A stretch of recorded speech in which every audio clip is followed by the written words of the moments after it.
এখানে আমরা দেখছি কলকাতা মেট্রো রেল। কলকাতার মেট্রোতে কিন্তু কন্ট্রাক্টরের অধীনে আর্জেন্ট জব ভ্যাকেন্সি আছে। কোনো পরীক্ষা-টরীক্ষা ছাড়াই এখানে নিয়োগ করা হবে। মোট আসন আছে ২৭৮৬টা। স্যালারির কথা যদি বলা হয়, স্যালারিটা অনেকটাই আছে ৩০,০০০ থেকে ৯৪,০০০ পর্যন্ত।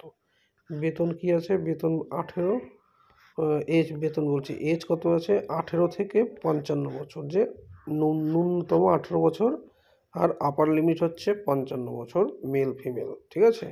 এদের থাকা খাওয়ার ফ্রিতে, মানে সুব্যবস্থা আছে। পিএফ, ইএসআই এগুলো আছে। বোনাসের সুবিধাও আছে। যোগ্যতা কি? 8 পাস থেকে স্নাতক। গেল। ফোন নাম্বার কি আছে? ফোন নাম্বার আছে 83272506 এবং 60।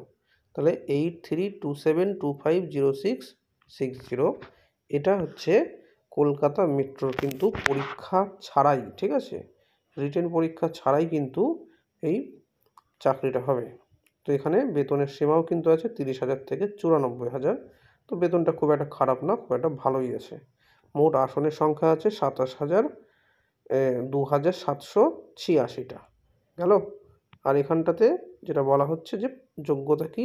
8 পাস থেকে শুরু করে স্নাতক পর্যন্ত কিন্তু এর যোগ্যতা। বয়সসীমা ১৮ থেকে ৫৫ বছর পর্যন্ত।